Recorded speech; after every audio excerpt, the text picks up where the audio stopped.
पाकिस्तान एक बार फिर गहरे आर्थिक और ऊर्जा संकट के दौर से गुजर रहा है और इस बार हालात इतने गंभीर हो चुके हैं कि सरकार को स्मार्ट लॉकडाउन जैसे असाधारण कदम पर विचार करना पड़ रहा है। यह कदम कोई महामारी या स्वास्थ्य संकट के कारण नहीं है, बल्कि सीधे तौर पर ऊर्जा संकट से निपटने के लिए उठाया जा रहा है। इस पूरे घटनाक्रम की जड़ें मध्य पूर्व में चल रहे तनाव और खास तौर पर स्ट्रेट ऑफ हॉर्मुज में पैदा हुए संकट से जुड़ी हुई हैं, जिसने पूरी दुनिया की तेल सप्लाई को प्रभावित कर दिया है। दरअसल स्ट्रेट ऑफ हॉर्मुज दुनिया का सबसे महत्वपूर्ण समुद्री मार्ग है, जहां से लगभग 20% वैश्विक कच्चे तेल की सप्लाई गुजरती है। जैसे ही इस क्षेत्र में तनाव बढ़ा, तेल की आवाजाही पर असर पड़ा और अंतर्राष्ट्रीय बाजार में कच्चे तेल की कीमतें तेजी से बढ़ने लगीं।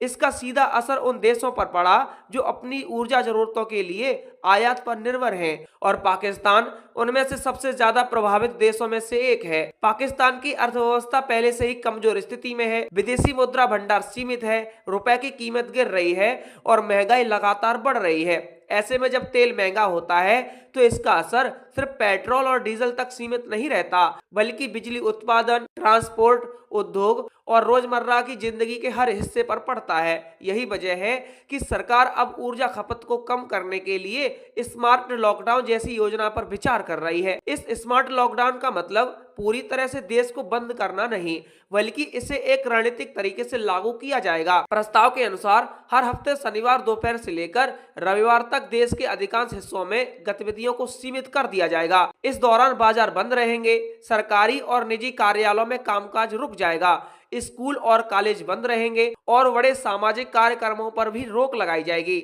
सरकार का मानना है कि अगर सप्ताह में 2 दिन इस तरह से गतिविधियों को रोका जाए तो बिजली और ईंधन की खपत में काफी कमी लाई जा सकती है। यह कदम सुनने में भले ही अस्थायी लगे, लेकिन इसके पीछे की गंभीरता को समझना भी जरूरी है।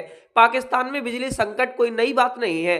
देश पहले भी लंबे समय तक लोड शेडिंग की समस्या झेल चुका है, जहां लोगों को घंटों घंटों तक बिजली नहीं मिलती थी। लेकिन इस बार स्थिति अलग है, क्योंकि यह संकट सिर्फ घरेलू प्रबंधन की कमी के कारण नहीं, बल्कि वैश्विक परिस्थितियों के कारण पैदा हुआ है। मध्य पूर्व में बढ़ते तनाव, खासकर ईरान, अमेरिका और इजराइल के बीच टकराव ने पूरे क्षेत्र को अस्थिर कर दिया है। जैसे ही हॉर्मुज जलडमरू मध्य में जहाजों की आवाजाही प्रभावित हुई, तेल की सप्लाई बाधित होने लगी। इसका असर सिर्फ पाकिस्तान ही नहीं, बल्कि एशिया, यूरोप और अन्य हिस्सों के कई देशों पर पड़ा।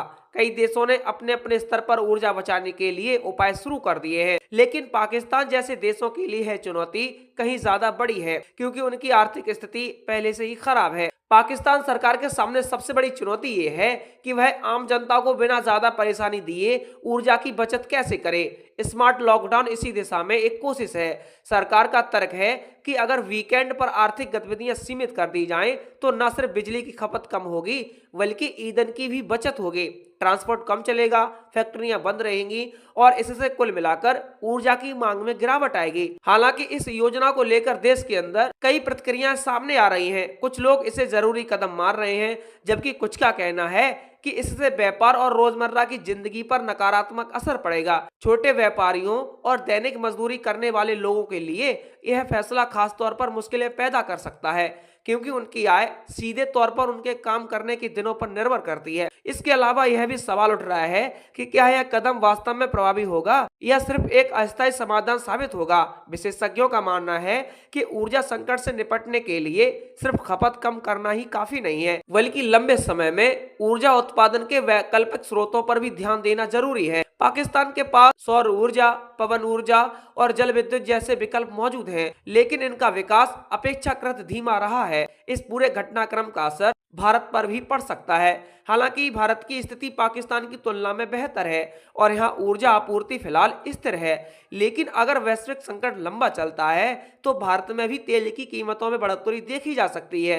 इससे महंगाई बढ़ेगी और आम जनता पर आर्थिक दबाव पड़ेगा। भारत ने पिछले कुछ वर्षों में ऊर्जा के क्षेत्र में आत्मनिर्भर बनने की दिशा में कई कदम भी उठाए हैं। नवीनीकरणीय ऊर्जा पर जोर दिया गया, रणनीतिक तेल भंडार का निर्माण किया गया और विविध स्रोतों से तेल आयात जैसे उपायों ने भारत को कुछ हद तक सुरक्षित बनाया है। लेकिन फिर भी वैश्विक बाजार में होने वाले बदलाव का असर पूरी तरह से टाला नहीं जा सकता। पाकिस्तान के लिए यह संकट एक चेतावनी की तरह है कि उसे अपनी ऊर्जा नीतियों में बड़े बदलाव करने होंगे। सिर्फ आयात पर निर्भर रहना लंबे समय में जोखिम भरा हो सकता है।